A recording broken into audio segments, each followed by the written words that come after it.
TV en kine makare maindi en cheno mar Kuku mar Wach. Cheno nieri keloni kod an Oloo Mbaka ka bende warango weche matimore koni kod kocha. Odiochieng' ma kawuono wadwarango weche madhi nyime e kaunti ma Kisumu. Antiere studio kaendi kod jal ma bende nitiere kod lemo e grup noero mar rowere Kisumu. Obro nyiso nyinge kaachiel kod lemo ma omako mondo wadhi nyime kod twak machalo kama. Rwaki studio. Wach ne oganda wa nyingi. An gi nyinga iluonga ni Awich Obungu Awich. An bende an achung' kaka achung' ne rowere breweries, kambi mar breweries, kaka achiel kuom jogo manitiere liaison committee. Erokamano ahinya Awich Obungu, arwaki kendo agoni erokamano kuom chopo. Wadwa chako kod weche masani dhi nyime Kisumu County. Nenore ni ywaruok nitiere koni kod kocha. Uno kaka rowere ma bende en the greatest population mar Kisumu. Nyalo wacho na. Okay, anyalo goyo erokamano kabisa ne thuolo mayudo kawuono mondo abi mondo atwak kod oganda. Mokwongo adwa wacho ni gik ma osebedo katimore sani ok osebedo ka gin gik mamorowa kaka oganda. Mokwongo tik lweny mane otimore county assembly anyalo wacho ni ne okuodo wiwa kaka jopiny. To wagombo mondo wang'e mathoth kabisa gima ne otimore momiyo mano ne ochopo kare. Mar ariyo, buok mane otimore mane koro achiel kuom jatich mar Kisumu County luongo ni Patrick Lumumba manye obwogo ngima mar deputy governor, to chako obwogo ngima mar governor. Gigi oseketo dhano kod paro mathoth kabisa kendo jopiny penjo. Kendo aneno ka gino chalo ka gima odhi duoko mbi mar tich manye governor oseketo maler manye osechako pango. Kendo kwa chako ang'iyo malong'o wayudo ni kaluwore gi the spirit of the handshake manye jakom embrace. Waneno ka gino bende nyalo bwogo kendo oganda mamoko.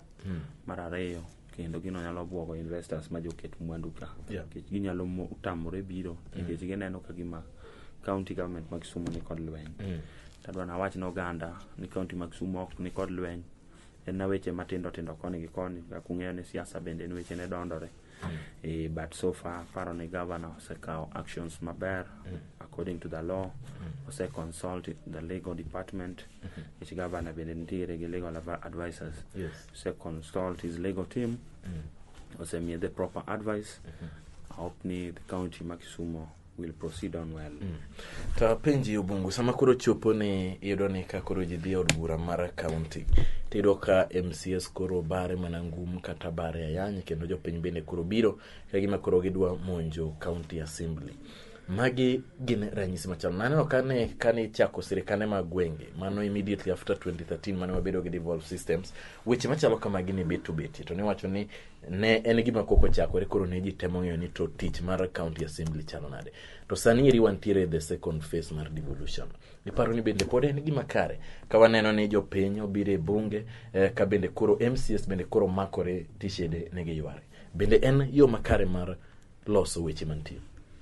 Anyalo wacho kokaluor ni chalo ka gima MCS mane wayiero thoth gi ok understand their roles. Gichonge kama MCA onego bed ni choke jopiny madhi go the assembly. The assembly en ot momiluor ma is being protected by the standing orders. Mano mokwongo.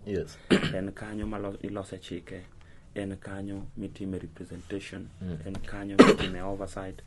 Magi duto te ma en ot momiluor malich kabisa nikech en the steering committee around the county. Nikech without legislations nitiere gik moko ma cannot happen in the county. To through their legislations kiketo kodo chike mabeyo through bills man nyalo run the county. Therefore wacho ni MCS wa it's high time monego bed ni they give dialogue a chance. Kibed piny kingi kuma koth no chako goge ko kaka MCS ma Kisumu. Mondo gibed piny kaka joka ng'ata achiel. Nikech nye wayiero gi 6 piece. Kisumu ka kende county nwatiyo matek mwatero kuchakore MCA nyaka the senator.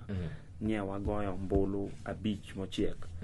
Kama Raila penye wagoyo koro nye na 6 nen 6 piece. Therefore okwane ni onego bed wadao kaka joka ng'ata achiel kech odwa mar ODM. En gi structure maka weche nitiere to dhano bedo piny kanyachiel tiloso weche. Omiyo MCAs akwayogi ni kotelne gi majority leader this is the highest time they need to sit down and discuss ways forward. The people are asking a lot of questions kaluwore gi gik matimore go. Omiyo kata gima nye kelo Wach assembly en gimoro matin kabisa, kendo en gima dine benine giluwo the due procedure. To kapar ka dentie gimoro timore marach, nikech one gima ne kelo lweny en about the budget. Tire supplementary budget manyocha okal to do with 350 million. 30 million ne the administrative purposes when you run the county. Then 320 ne be rewards. Ma pesa ni endi MCS ne dwani mondo beri kaka ward development fund. To koro ward development fund ingeni en gima onge chik. Koro nye okete kaka grassroots development projects, no the projects man nyalo the wards matindo tindo. MCS ne bedo godo gi control through the PMC, project management committee. Tido ni process nyok geluwo maber. Kich one chik wacho ni kapok itimo gimoro amora, you have to consult the people through the process mar public participation. Kiluongo ganda piny tikuodho kodgi Wach to give me powers. Kich gine magen gi teko kokalo kuom katiba article 1. Koro mano nyoko timore. Mar ariyo, jopiny wan nye okwang'eyo nikech nye wapo all of a sudden ka Wach pesa ni ndi wuok to committee onge odiochieng' mane oluonge jopiny mo wachnegi ni miwa uru joma beyo muparo ni onge kod wach moro amora momako ng'ato mar mibadhi to gi jogo muparo ni nyalo chung'nu maber e weche mag pesa. Ok nye wang'eyo kuma nyolose committee. Therefore kanyo be nyoko timore maber. Mar ariyo, advert chik wacho ni mondo minye jogi landnwa tenders kata projects monego beni bire award nonego beni gi make some adverts ma jopiny ne nyalo bedo gi thuolo mar neno. King'iyo gini tiyudo notime over the weekend, notime on Friday, Saturday, Sunday, Monday projects no se pog te to pog ne contractors ma ok wang'eyo. By Monday projects no se pog te kata ka okolande be okolande be ji ok ong'e ni mane ka waduogo wang'iyo jopiny be ok ong'e ni to gin projects mage midwa ka waduogo wang'iyo to wayudo ni projects mane nitie kanyo en ni idwa nyiew ne yudhe car wash machines to yudhe be ok openji. Mar ariyo ne gima ok openji gi gidwa nyiew ne car wash machines. Mar ariyo kidogo ng'iyo to chak yudo ni kendo iwacho ni idwa ger boda sheds. Boda sheds kigero ano ka wach ni en gima rach, but kigere to nego be ni penjo the boda nikech gine migero negi sheds gibe no gibedo consulted monyisgi ni dhiger negi sheds. After all, we have got key priority projects ma jopiny sani odich go moingo gik moko ma samoro jopiny ok bedo consulted. Omiyo mago e gima nye ok omorowa to mano e gima nye okelo lweny e assembly nikech through kaluwore gi processes manonego bed ni gini pass to te gini processes gigi noko pass. Therefore kane ntiere some meeting some intervention manotim gi the executive, they decided to cancel the whole money. Koro mai mano kelo ichwang ne koro ne rach ne gin nikech gineno ni gini endi kako ng'adi ni ng'ama chalo no ng'ado gini en minister mar finance to ng'ama chalo no ng'ado gini ong'ade gi minister mar finance gi minister mar economic planning which gin magiloso the budget. Richard Ogendo gine Richard. Koro mae gima nyo emomiyo order paper no ter dichiel mar mondo mi gi impeach ne Richard gi impeach Richard Ogendo. So king'iyo manyiso ni weche mane giwacho ni nitiere mibadhi maluoro jotelo ariyo gi gin weche manyawawa kata weche mamiriambo. Chik wacho maber Woodma kendo kenena gimwago Mbaka kikawo acts of the county government and book matayowa kaka county. Kikawo thuolo mar goyo wang'i bugno tiyudo ni nitie ratiro monego bene luwo. Kane ka CC mano minister ka en kod makosa to nitiere process miluwo kode machop kode e wach mar mibadhi no makochopo ni kamigole tich tigole tich. Chik mokwongo wacho ni indiko ni barua obedo summoned gi clerk mar the county assembly. Kosebedo summoned o appear before the assembly. Kanti questions manyalo penje to ka seche mindiko ne barua mobedo summoned inyise gi indicate the allegations imiye thuolo kendo inyise ni ka en gi ratiro to nyalo biro gi wakili mare mondo duok penjo. Kose appear before the assembly, then assembly constitute an ad hoc committee. An ad hoc committee ni dhi bedo piny to gin bende koro gi discuss parts of the allegations mobedo leveled against the minister. Koro an ad hoc committee ni biro bedo piny kendo to deliberate gigolo pach gi mogik ka ginwang'o ni CEC chane gi makosa to gindiko barua ne the governor ka gi recommend gikwayo the governor ni mondo gavana kaber to gol CEC no kaluwore gi 1 2 3 4 5 kanyo osetimore. Ka wang'iyo so far to wayudo ka gik mawinja wacho go nyoko timore. E CEC nitiere wacho ni noluonge before the assembly to luonge to koluonge to penjo kose penjo to wuok kose wuok odhi the following day order paper kele mesa order paper mikele mesa ni ikele mesa ka already the committee mar ad hoc cha be poko kelo report ne the whole house an ad hoc committee onego be ni table the report before the whole house, then the whole house koro gi vote ka gise vote then koro from there gindiko barua mar mondo mi obed mano nyoko timore. Wabro kawo yo matin Awich kaito waduogo e thuolo mar ariyo kod chenro ni mar Kuku mar Wach.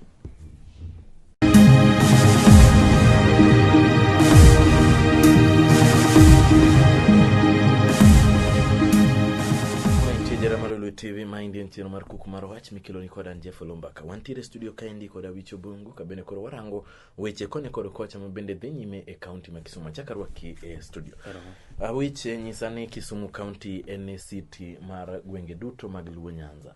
Ka oganda ne oneno jomano e romo kalo weche mano timore kone kod kocha kiwacho ni jatelo moko ne owuok kod magina dwani mondo mi koro o threaten ngima governor kata ngima jotelo mamoko. Maendi en ranyisi machalo nade ne oganda to kata counties mamoko mabende samoro kio kodwa nyalo dwaro mondo migi partner kodwa in terms of business. Kata sani wantiere kod Western Region Economic Block, wantiere kod counties machalo kaka Mega gine dwani mondo partner kodu kaka Kisumu. Ka gichagi winjo weche mar wuogre machalo kamagi, maendi weu kuma chalo nade. Wawacho ni chalo ka gima jogo mokete office ok ging'eyo chike ma oketo gi office. Kwa ng'iyo malong'o wacho ni article 75 of the constitution wuoye ratiro kata kaka a state officer onego be ni behave. Wadhano kwa ng'iyo gi gima nyotimore cha akaw takete category mar gross misconduct. Omiyo wacho ni gima nyotimore no en gima ber kata matin. Omiyo wakwayo kendo wacho ni nye wang'iye matut kabisa to yudo ni chalo ni ok en dhaw mana matin. Ok en dhaw matin. En dhaw maduong'. Nitie weche mopondo kanyo. Nitie weche mopondo. Motenore kod weche mag dongruok mag jopiny koso weche mag self interest. Weche moko biro ka mag siasa. Miwinjo ka ng'ato wacho ni natiyo matek kendo an ema naketo governor e kom. Koro kiani ka niketo governor ene mano kete kom nade en obedo jopiny duto manogo ombulu koso apenjora ni kiwacho ni keto governor e kom to in kuchi achiel lemno keto governor e kom kosi wacho nang'o nikech governor to ji ne ogoyo ne kura ji duto te mapok wachako pogo oganda. Omiyo en adier kaka iwacho ni gino nyalo kelo buok maduong' kata kabisa ne riwruok mar economic Lake Region Economic Block. Nikech odhi buogo oganda kaka gima oganda nikech poko oganda ka dhi neno ka gima chalo ka gima Kisumu County nitiere buok matin. Nitiere barruok moro. Ta akwayo ni kaber to waduto jowa manoyieri chalo na ka gima ok understand roles magwa kochakore e office koffice. Nikech ang'eyo ni Acts of County Government wacho maber ni wantiere gi two arms of government. Wantiere gi executive to wantiere gi county assembly. Executive enotimo pure implementation. En ka osekelne gik moko ma jopiny osepuodho mosekete CIDP to en koro tije en mondo mi gigo ne kaka projects koro timore. County assembly en tije en kalo chike. Osekalo chike to gin ema gichung' kaka jopiny. Gin ma gin gi duol ma jopiny. Then wan gi office of the senator. Office mar senator en botimo oversight role.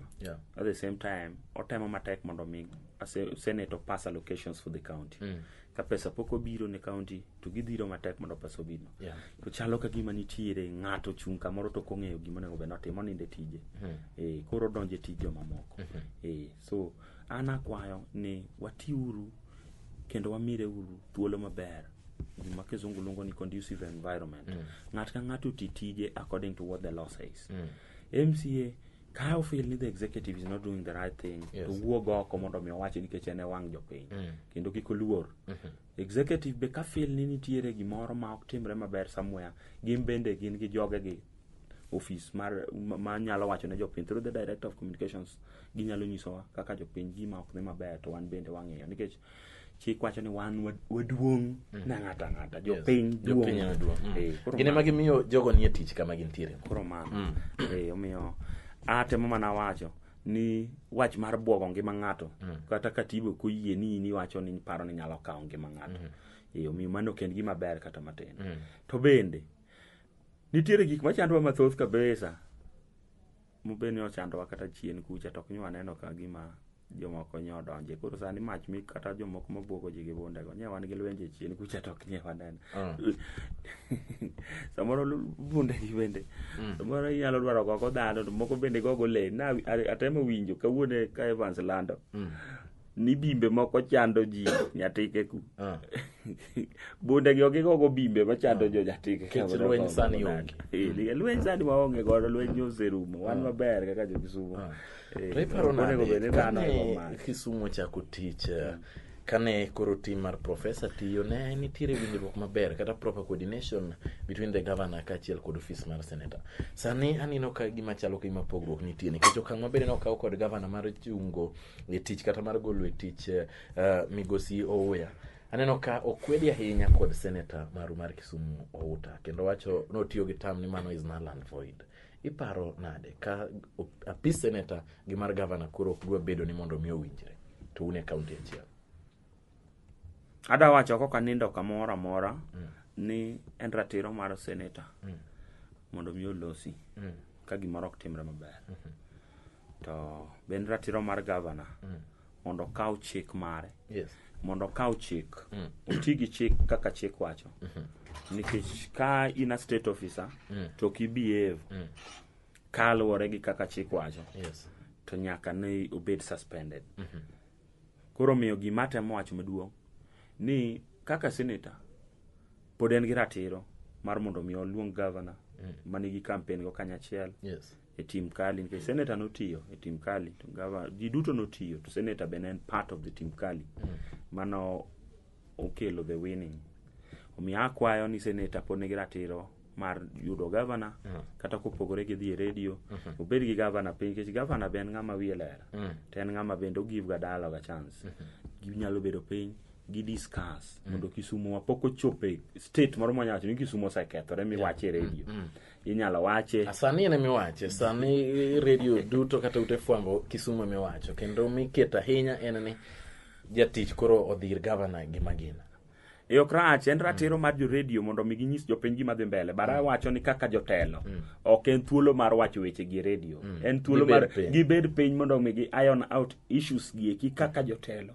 Ng'eni nitiere mandate ma jopiny omi kaka jotelo. To ka chalo ka gima mandate ma jopiny omi cha in koro chalo ka gima idhi wache radio as if you are defeated.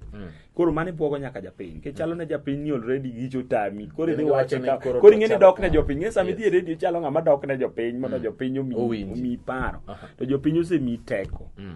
As a representative of the people you have got the full mandate iwinja mondo mi exercise iwinja gik moko according to what the law says. Ani unyalo bedo piny governor ni mage matimore.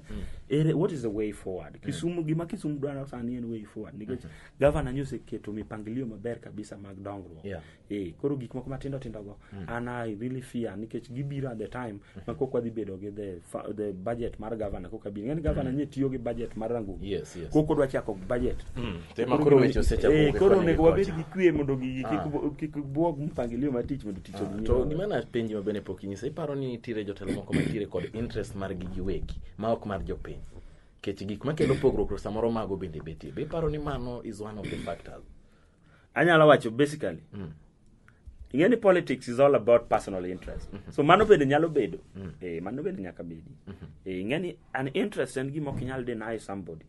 Ok nyal deny. Nikech kata an nyocha chung kondele. Kana chung kondele na ntiere gi lek mag gik manadwa natim kana chung MCA yiero manyorumo 2017. To an be nan gi gik manadwa natim ne jopiny. An be an gi giga bende manadwa natim. Koro mano gima nyaka bedie. Mano nyaka bedi. Wan kaka josiasa wacho ni interest mokwongo en japiny. Mar ariyo en in. iwinja. But seche moko yudo ka koro lokore chalo ka gima mokwongo nikech japiny nene ga ni ang'o kose yieri in gi gari maber piyo piyo to en gari onge go in gi gari koro jopiny misa interpret ga ni in ema nyuma mi power koro miyo mano banda nyalo wacho ni samoro mano bende nyalo bedo ni nitie dono kanyal confirm.